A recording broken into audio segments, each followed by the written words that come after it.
વિદ્યાર્થીઓ, આજના ટોપિકમાં આગળની થિયરી ઇન્ડક્ટરને લાગુ પાડેલ એસી વોલ્ટેજ જોવાના છે. જે રીતે આગળ આપણે અવરોધને લાગુ પાડેલ એસી વોલ્ટેજની થિયરી જોઈ હતી, તે જ સ્ટેપ તે જ રીતે આપણે હવે જોવાના છે ઇન્ડક્ટર માટે. તો જરાક યાદ કરી લઈએ. પહેલા આપણે જે સ્ટેપ કરેલું હતું તેમાં પ્રવાહ મેળવેલો હતો, ત્યારબાદ ફેઝરની આકૃતિ અને લાસ્ટમાં પાવરનું સમીકરણ તારવેલું હતું. તો આપણે એ જ સ્ટેપ બાય સ્ટેપ રીતે આપણે ઇન્ડક્ટરને માટે પણ પ્રવાહ, પછી ફેઝ ડાયાગ્રામ અને પાવરનું સમીકરણ મેળવીશું. તો આ એક ઇન્ડક્ટર છે એલ, જેને લાગુ પાડેલો છે એટલે કે આપવામાં આવેલો છે એસી વોલ્ટેજ. તો આ થઈ ગયો એસી ઓલ્ટરનેટિંગ કરંટ, જે આપણે ઇન્ડક્ટરને લાગુ પાડેલ છે. તો વિદ્યાર્થીઓ, આકૃતિ ઉપરથી સ્પષ્ટ જોઈ શકાય છે કે ઇન્ડક્ટર એટલે કે આત્મપ્રેરકત્વ, જેને આપણે સેલ્ફ ઇન્ડક્ટર તરીકે પણ ઓળખીએ છીએ, જેની સાથે એસી ઓલ્ટરનેટિંગ કરંટ જોડેલો છે. તો એ સ્થિતિમાં ઓલ્ટરનેટિંગ કરંટ, એસી ઓલ્ટરનેટિંગ કરંટનો જે વિદ્યુત સ્થિતિમાન આવે, એનું વિદ્યુત સ્થિતિમાન કેટલું હશે? તો આપણે અવરોધ માટે પણ એસી ઓલ્ટરનેટિંગ કરંટને લાગુ પડેલ જે વિદ્યુત સ્થિતિમાન, જેનું સૂત્ર જોયું જ હતું કે V બરાબર VM સાઇન ઓમેગા ટી, સમીકરણ 1 ત્યાં સ્પષ્ટ કરેલી હતી. કારણ કે આપણે જે એસી જે કરંટ છે તેનો આકાર એ સાઇન વિધેય અનુસાર લીધો છે, માટે અહીંયા સાઇન લીધેલો છે. કોસ અનુસાર લેવો હોય તો અહીંયા આપણે કોસ લેવો પડે. પણ આપણી આ બુકમાં 7મા ચેપ્ટરમાં સાઇન વિધેય ઉપરથી આપણે જતા છે, માટે આપણે આ જે એસી વોલ્ટેજનું વિદ્યુત સ્થિતિમાન એ આપણે સાઇન વિધેય પ્રમાણે લેતા છે. હવે હું કિર્ચોફ નો બીજો નિયમ એટલે કે બંધ ગાળા માટે જો એપ્લાય કરવામાં આવે તો અહીંયા એસી જે વોલ્ટેજ છે એનું વિદ્યુત સ્થિતિમાન વત્તા આ જે ઇન્ડક્ટર છે એનું વિદ્યુત સ્થિતિમાન બરાબર 0, કારણ કે બેટરી તો અહીંયા જોડાણ છે જ નથી એટલા માટે. તો એસી ઓલ્ટરનેટિંગ કરંટનું જે અહીંયા જે વોલ્ટેજ છે, જેનો ઈએમએફ છે, આપણે અહીંયા વી તરીકે લીધેલો છે. અને ઇન્ડક્ટર માટેનું ઈએમએફનું સૂત્ર આપણે જાણતા જ છે કે -L ડીઆઈ બાય ડીટી, જે આપણે 6થા ચેપ્ટરમાં સમીકરણ જોયું જ હતું. તો માટે અહીંયા હું V બરાબર માઇનસ તે પહેલા બાદ લઈ જઈશ તો બરાબર L ડીઆઈ બાય ડીટી લખી શકીશ. બરાબર. હવે હું આ જે સમીકરણ નંબર 1 છે, V ની value VM sine omega T, તે અહીંયા મૂકી દઉં છું. તો V ની જગ્યાએ VM sine omega t is equal to L d i by d t લખાશે.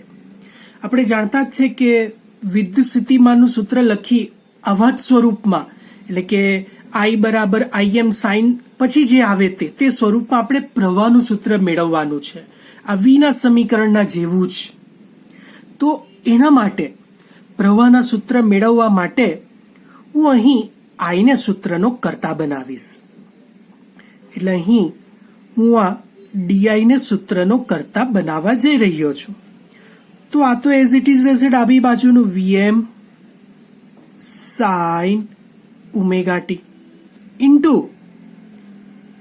ડીટી ઉપર આવશે અને આ બાજુ અંશમાં છે તે બરાબરની આ બાજુ જશે છેદમાં એલ. તો આવી રીતના કંઈક આ સૂત્ર બન્યું છે. હવે આ તો ડીઆઈ મળ્યું છે. જ્યારે આપણે જે શોધવાનું છે એ પ્રવાહ આઈ શોધવાનો છે.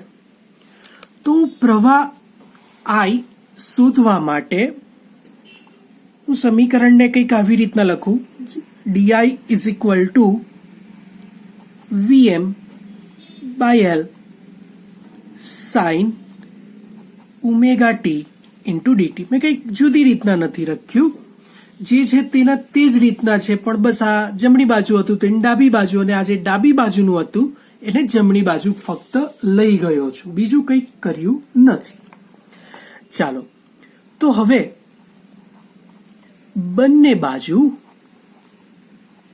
સંકલન કરતા,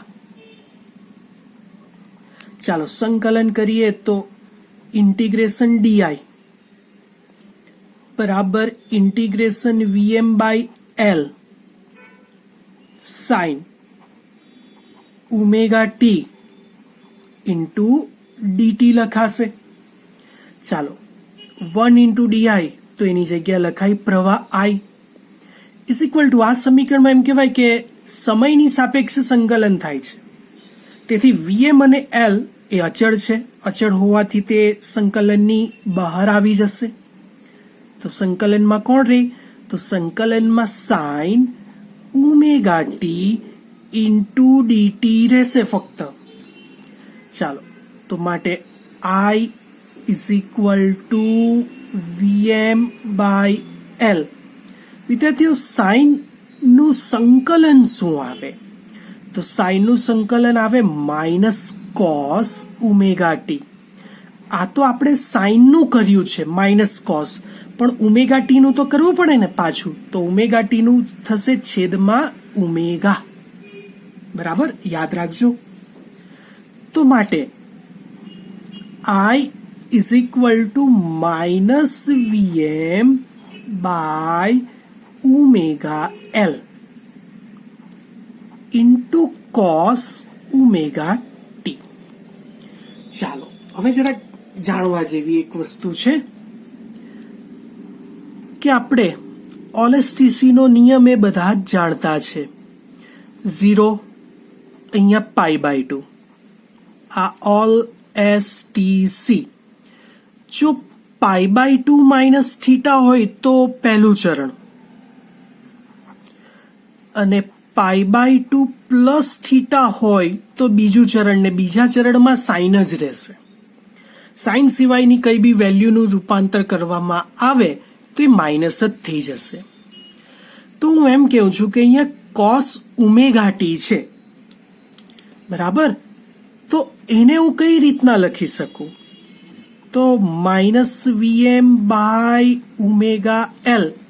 તો કોસની જગ્યાએ સાઇન પાઈ બાય 2 માઇનસ થીટાની જગ્યાએ અહીંયા છે ઓમેગા ટી, આવું લખાય. જો cos pi by 2 minus theta, થીટાની જગ્યાએ ઓમેગા ટી, એટલે કયું ચરણ છે? એટલે અહીંયા છે પહેલું જ ચરણ. અને પહેલા ચરણમાં તો તમે ગમે તે રૂપાંતર કરો એ તો પ્લસ જ રહેશે, બરાબર.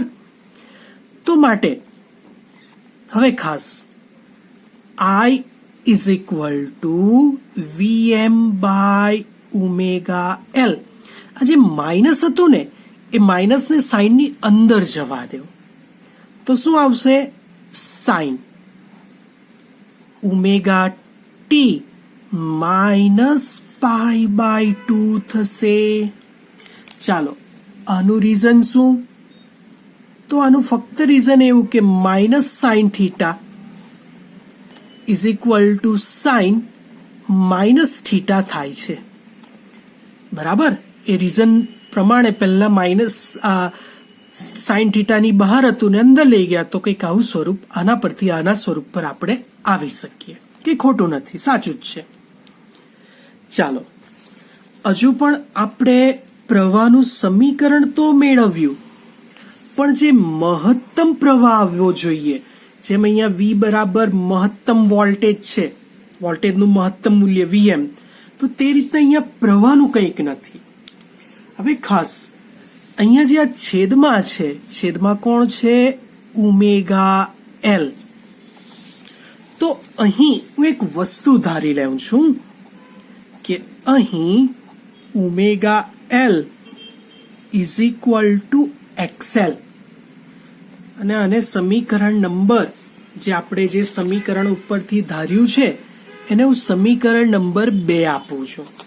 હા, તો omega L is equal two XL, જ્યાં એક્સએલ ને શું કહેવાય? તો એક્સએલ ને ઇન્ડક્ટિવ રિએક્ટન્સ કહેવાય છે, યાદ રાખજો નામ.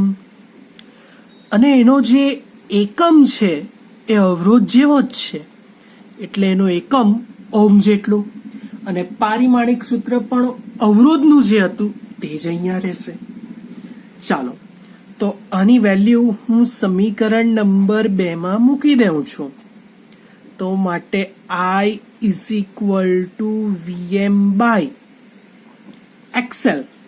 સમીકરણ નંબર 2 માં આ છેદમાં જે હતું એક્સએલ, તો સોરી ઓમેગા એલ, તો તેની જગ્યાએ હવે આપણે લખી શકશું x l into sine omega T minus pi by 2. Okay, તો I ઇઝ ઇક્વલ ટુ, હવે જે આ VM બાય એક્સએલ છે તો તેની જગ્યાએ આપણે IM લખી શકીએ. તો માટે I is equal to IM sine omega T minus pi by 2. બરાબર. ચાલો, તો હવે આપણે શું અહીંયા કહી શકીએ? આ જે મળ્યું છે એને અત્યારે તો હું સમીકરણ નંબર આપું છું 3. તો આમ કહી શકાય કે ઇન્ડક્ટર માટે પ્રવાહ એ વોલ્ટેજ કરતા કણામાં પાઈ બાય 2 જેટલો પાછળ છે. કેવી રીતના ખબર પડી? જો તો માઇનસ પાઈ બાય 2 છે, તો પ્રવાહ પાઈ બાય 2 જેટલો માઇનસ એટલે કે પાછળ ચાલે છે. આનો બીજો અર્થ બી નીકળે. આપણે અહીંયા પ્રવાહ એ વોલ્ટેજ કરતા એવું કીધું, પણ વોલ્ટેજ એ પ્રવાહ કરતા પૂછે તો અંથી ઊંધું, તો તે વોલ્ટેજ પાઈ બાય 2 કેટલું જેટલું શું કહેવાય? આગળ છે. જો પ્રવાહ એ વોલ્ટેજ કરતા પાઈ બાય 2 જેટલું પાછળ, પણ એમ પૂછે કે વોલ્ટેજ એ પ્રવાહ કરતા ઊંધું, તો પાઈ બાય 2 જેટલો જવાબ આવશે આગળ. તો આમ આપણે આ ઇન્ડક્ટર માટે પ્રવાહનું સમીકરણ દર્શાવી દીધું છે. ચાલો, હવે સેકન્ડ સ્ટેજ શું આવે? તો સેકન્ડ સ્ટેજ એ આપણે જાણતા જ છે કે હવે જે આવશે સેકન્ડ સ્ટેજમાં આપણે ફેઝ ડાયાગ્રામ દોરવાનો છે. તો હવે ફેઝર ડાયાગ્રામ આપણે ડ્રો કરવાનો છે ઇન્ડક્ટર માટે. તો ઇન્ડક્ટર માટે ફેઝર ડાયાગ્રામ, તો એના માટે સૌથી પહેલા આપણે સિમ્પલ વોલ્ટેજનો જે આલેખ આવે છે એ આલેખ આપણે પહેલા દોરીએ છીએ ફક્ત વોલ્ટેજ માટે. આ જે છે તે ઓમેગા ટી છે એક્સ અક્ષ ઉપર, અને વાય અક્ષ ઉપર આપણે વોલ્ટેજ અને પ્રવાહ બે વસ્તુ લેવાની છે. તો ધારો કે વોલ્ટેજની જે આ વેલ્યુ છે ધન વાય ઉપર, તો ઋણ વાય ઉપર પણ કંઈક એટલી જ રહેશે. તો એને આધારે હવે આપણે આ વોલ્ટેજ ની આકૃતિ દોરીએ. લઈએ છે તો સાઇન વિધેય જ, એટલે શરૂઆત 0 થી જ થશે. તો 0 થી આ મેક્સિમમ થશે, પાછો 0, મેક્સિમમ 0, મેક્સિમમ અને પાછું અહીંયા આવી જશે. ચાલો હવે આપણે આ જે આલેખ દોરવા માંગીએ છીએ ફેઝરની રીતે, ફેઝર એટલે કે ઘૂમતો પ્રવાહ એમ કહેવાય. તો મારે ધારો કે ઓમેગા T1 સમયે વોલ્ટેજનું કંઈક આ મૂલ્ય મળે છે. કયા સમયે? T1 સમયે. તો આ જે બતાવશે એ ફેઝર એ આ વોલ્ટેજ બતાવશે, જેના બરાબર આપણે Vm સાઇન ઓમેગા ટી લખી શકીએ, અને આ જે બનતો ખૂણો છે તે ઓમેગા ટી છે. તો પ્રવાહ ક્યાં?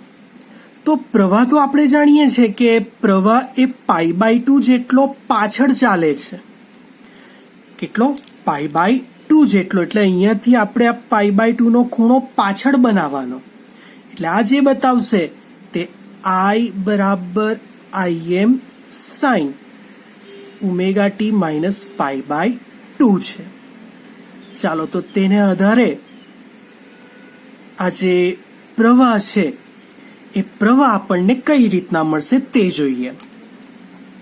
તો ઓમેગા T1 સમયે આ વોલ્ટેજ બતાવે તો એ સમયે આ જે પ્રવાહ છે તો પ્રવાહની શરૂઆત કંઈક અહીંયાથી થશે. ધ્યાન હશે તમને કે પ્રવાહનું સૂત્ર માઇનસ Im cos સમથિંગ આવેલું છે, જેના આપણે રૂપાંતર સાઇન ઓમેગા ટી માઇનસ π/2 માં કરેલું છે. એટલે જ્યારે વોલ્ટેજ 0 હશે તો ત્યારે આપણને પ્રવાહ સ્વાભાવિક છે કે વધારે જ મળવાનો. એ જ રીતે જ્યારે વોલ્ટેજ વધારે તો ત્યારે પ્રવાહ ઓછો. બરાબર ને? એ જ રીતે વોલ્ટેજ ઘટી જશે તો ત્યારે ફરીથી કંઈક પ્રવાહ વધી જશે. પાછો વોલ્ટેજ વધી જાય તો ત્યારે અહીંયા પ્રવાહ ઘટાડો થઈ જશે. બરાબર? પાછો વોલ્ટેજ ઓછો થઈ જશે તો ત્યારે અહીંયા પ્રવાહનું મૂલ્ય વધી જવાનું છે. ફરીથી અહીંયા જે વોલ્ટેજ વધી જશે તો અહીંયા પ્રવાહનું મૂલ્ય ઓછું થઈ જશે. તો આ રીતે આ જે આલેખ છે જેમાં આ જે છે એ વોલ્ટેજનું મહત્તમ મૂલ્ય અથવા તો વોલ્ટેજનો મહત્તમ કંપ વિસ્તાર, અને આ જે છે એ પ્રવાહનું મહત્તમ મૂલ્ય અથવા તો પ્રવાહનો મહત્તમ કંપ વિસ્તાર દર્શાવે છે. તો આ રીતે આપણે માત્ર ઇન્ડક્ટર માટે ફેઝરનો આલેખ દોરી શકીએ છીએ. વિદ્યાર્થીઓ, આ આલેખના 1 માર્ક હોય છે, એટલે આલેખ તમને બરાબર દોરતા આવડવો જોઈએ. બરાબર? ચાલો, અને આ થિયરીનું લાસ્ટ સ્ટેજ પાવરનું સૂત્ર. તો પહેલા આપણે તત્કાલીન પાવર ઉપર જઈએ છીએ. તત્કાલીન પાવર. ચાલો, પાવરનું સૂત્ર પાવર P બરાબર VI. વિદ્યાર્થીઓ, આપણને સૂત્ર યાદ જ છે કે V બરાબર તો Vm sine omega T into પ્રવાહનું સૂત્ર આપણે મેળવ્યું છે Im sine omega T minus π/2 જેટલું.